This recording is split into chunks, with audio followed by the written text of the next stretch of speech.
Kristus, salam jumpa kembali dalam kasih-Nya dalam renungan harian GKI Kuitang hari ini bersama saya, Pendeta Lindawati Niman. Sahabat, hari ini kita akan merenungkan sabda Tuhan yang diambil dari kitab Injil Lukas pasal 18 ayat 31 sampai 34. Kita berdoa terlebih dahulu sebelum kita membaca Alkitab dan merenungkannya. Ya Allah Bapa, kami mau memohon terus kepadamu kekuatan yang melimpah di tengah-tengah tantangan kehidupan kami. Kami percaya bersamamu kami akan diteguhkan dan melihat betapa besar campur tangan dan kasih Tuhan dalam kehidupan kami. Bersabdalah, kami sudah siap untuk menerimanya. Di dalam nama Putramu, Yesus Kristus kami berdoa. Amin. Inilah Lukas 18 ayat 31 sampai 34. Yesus memanggil ke-12 rasul lalu berkata kepada mereka, "Sekarang kita pergi ke Yerusalem dan segala sesuatu yang ditulis oleh para nabi mengenai Anak Manusia akan digenapi. Sebab ia akan diserahkan kepada bangsa-bangsa lain, diolok-olok, dihina dan diludahi. Mereka akan mencambuk dan membunuh dia. Tetapi pada hari ketiga ia akan bangkit." Tetapi mereka sama sekali tidak mengerti semuanya itu. Arti perkataan itu tersembunyi bagi mereka dan mereka tidak tahu apa yang dimaksudkan. Demikianlah firman Tuhan. Berbahagialah tiap orang yang suka mendengarkannya dan yang memelihara dalam hidupnya sehari-hari. Sahabat Kristus, segala yang indah, yang mulia, agung, menyenangkan adalah keadaan yang diidam-idamkan oleh setiap orang. Namun untuk sampai di sana kita tahu selalu ada usaha dan kerja keras dan pengorbanan yang harus dilakukan. Mereka yang dengan tekunlah sampai tugas akhir, walau berat sekalipun, merekalah yang akan menjadi pemenangnya.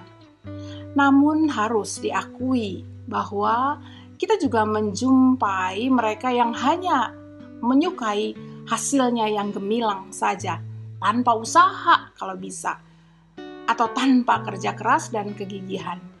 Mereka yang terbiasa hidup nyaman, bagai penerima warisan kekayaan dari orang tuanya yang kaya raya, tak memiliki semangat kegigihan berjuang, tidak menjadi orang-orang yang pantang menyerah.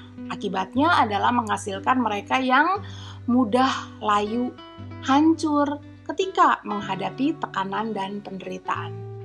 Sahabat, perkataan Tuhan Yesus dalam bacaan kita itu adalah sebuah peringatan bagi pengikutnya bahwa sebelum kemuliaan dan kebesaran Tuhan Yesus hadir dan diberikan kepada mereka, bahkan kepada seluruh bangsa-bangsa yang tak mengenal Allah, sebelum kebangkitannya, ia harus mengalami penderitaan sedemikian. Diolok-olok, dihina, diludahi, dan mereka menyesah bahkan membunuh dia. Bagaimana mungkin ia yang dimuliakan dan menjadi pembebas dapat mengalami penderitaan demikian? Ia yang memiliki kuasa mestinya kan menjalani kehidupan yang mudah, bukan? Namun yang terjadi adalah sebaliknya. Sang kuasa itu yang memiliki cinta kepada seluruh bangsa justru menjadi sosok manusia yang dapat menderita dan mati juga, sama seperti manusia pada umumnya. Namun perbedaannya adalah kematian sang kuasa Yesus Kristus, sang kasih itu hidupnya tak berhenti pada kematian, melainkan lalu ia dimuliakan.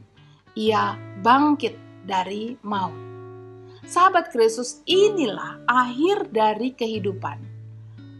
Akhir dari kehidupan mereka yang memiliki iman dan percaya kepada Kristus yang menderita dan mengalami kematian lalu bangkit itu, yakni melihat segala kegigihan dan kesetiaan di tengah tantangan hidup di dunia ini demi Kristus, walau untuk itu ia harus mengalami kematian sekalipun.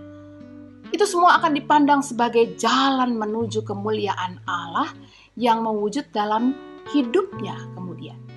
Bagi orang yang beriman kepada Kristus, segala tantangan dan penderitaan justru memotivasi terus dirinya untuk hidup, memberi dan berkarya yang terbaik bagi kemuliaan dan kebesaran Dia.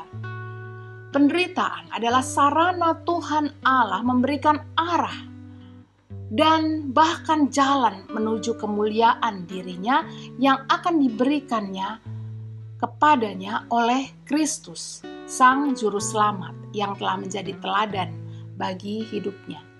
Jadi sahabat, pada Minggu Prapaskah ini kita diingatkan untuk terus memandang bahwa penderitaan dan tantangan kehidupan sesungguhnya di tangan Bapa kita, Allah yang Maha Besar, dapat dipakai untuk memberikan kita peluang menunjukkan kesetiaan kita dan kegigihan kita kepada Allah. Hal ini dapat dipakai Allah, penderitaan dapat dipakai Allah justru untuk memberikan kepada kita berkat dan kebesaran Allah di dalam kehidupan kita. Nah, imanilah bahwa jika tantangan dan penderitaan masa kini yang dihadapi dengan kegigihan dan kesetiaan kepada Allah adalah jalan sulit yang malah kelak akan memberikan kepada kita kelepasan yang sempurna, sukacita penuh, keberhasilan surgawi. Sahabat, kita telah menerimanya dari Kristus, Juru Selamat kita. Dan panggilan kita pada masa kini adalah setia, gigih, tekun, terus berkarya bagi kemuliaan dan kebesaran Allah. Penderitaan yang kita jalani di dalam kasih Allah akan diubahkan oleh Dia menjadi kemuliaan bagi Dia. Tuhan menolong kita. Amin. Mari berdoa. Ya Tuhan, biarlah Engkau sempurnakan setiap bentuk perenungan kami ini untuk membuat kami tetap setia, gigih, dan tekun berjalan di dalam terang kasih Sang Juru Selamat kami, Yesus Kristus. Amin. Sampai jumpa sahabat, Tuhan memberkati.